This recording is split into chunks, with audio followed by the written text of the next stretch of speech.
Hey, what's going on? I wanted to give a little insight into the process that I go through to shift to overcome like a rut that I'm in, or overcome a set way of thinking that I might find myself in. I have two little things here. Number one, I want to go through is a visualization practice I like to do. And number two is sort of a philosophical mindset I have towards change, which then allows me a sort of easier process into changing and to adjusting stuff. I use these things, I use this mentality and this visualization on very, very, very minor things. And I think my example that I'm about to give is a very minor thing, to huge, massive life choices. I'll give a quick example of one of those that I had a bunch of years back.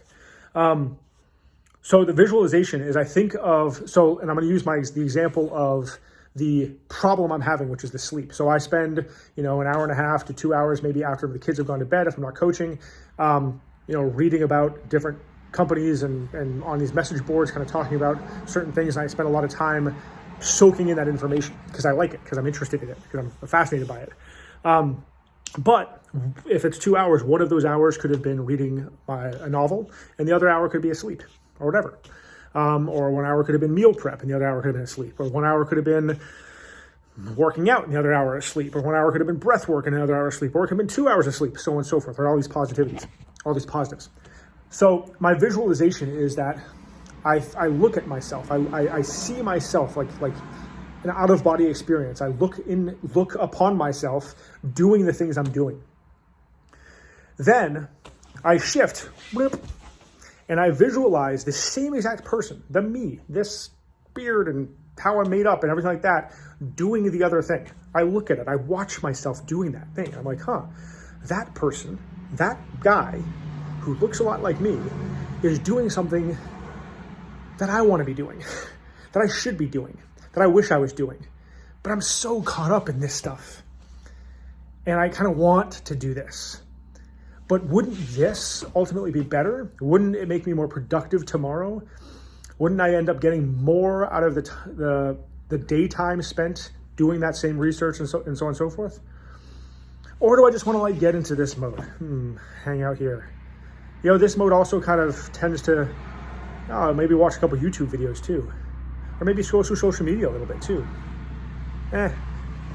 I like this guy, right? This guy's cool. And when I visualize myself doing that, it makes it a lot easier to just put the phone down, turn the computer screen off, and just go do that thing. Because I've already seen myself doing it, right? It's objective, it's objective. And it allows me to step outside and be like, hold on, what are you doing here? There's you doing this. There's you doing, yeah, I want to be doing that. So I pop myself back in my body and I go do that. It doesn't work 100% of the time. I definitely spend times, wasting time. I waste a lot of my time. But it's a practice that I've done for a very, very long time, and it does help a good amount. So if it can help you, great, awesome. The other thing I want to talk about is more of a philosophical mindset towards change. Is that all of us are different. We all are very, very different people. We all think differently. We all act differently. We all react to different situations differently. We all approach positive situations differently. We all approach negative situations differently. And how we individually approach things, all things, is dictated by our entire lives leading up to that moment. Knowing that our interactions, our past experiences, our past education, our past choices, everything, all of those things have led us to where we are every single moment of our lives, and affects our choices every single moment. Like, I can't do that, or I'm the type of person who does this.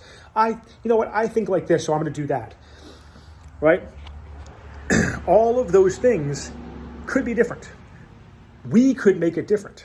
When we're faced with the decision, the direction we might be inclined to go is going to be dictated by everything in our past.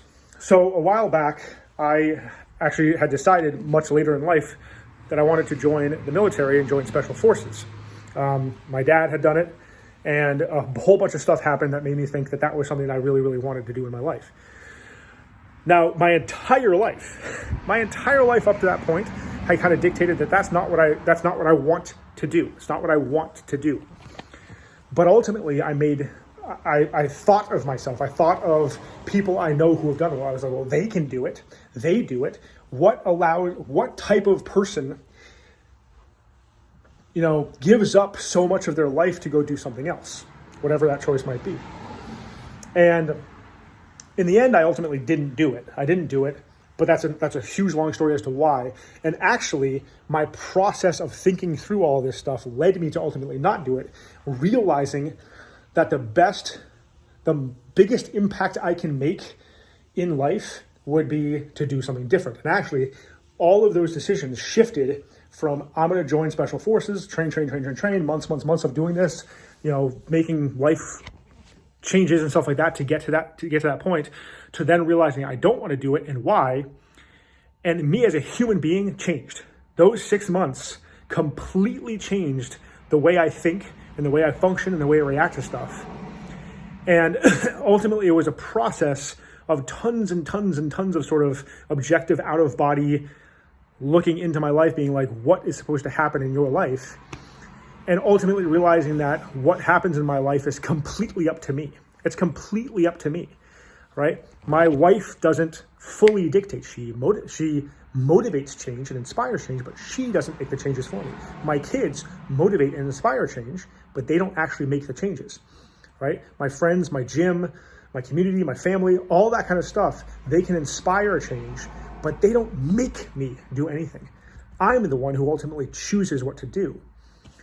And when you kind of can view your life as such, and you can kind of sit and objectively say, hey, you're the one who's either sitting in this spot or sitting in this spot. And it's totally up to you where you're going to sit. Totally. It's completely up to you. It's liberating and life-changing. So from a huge thing, like you could just get up and walk away. You actually could just get up and walk away and move to, I don't know, Mexico. You could do that. You legitimately could do that if you wanted to, right? It would be crazy. It would be uproot so many things, but you can. Knowing that you have that power, that you have the power to do practically anything, right? To choose any direction you want is a little bit more empowering to make the smaller decisions to do things that are better for you. This is definitely, I was going to do a big courage rant for tomorrow's post, but this is definitely one of those. Sometimes they can be a little, because that's the way my brain works. Hopefully there were some points in there that made some sense. And, if it makes you think, that's the only thing I care about whenever I do these things. And I just want you to think, right? I want to give people some pause and be like, okay. So if it does that even for a second, then I'm happy. If not, so be it. If you have any comments you want to comment on, or any disagreements or agreements or anything like that, please do. That's it. Bye.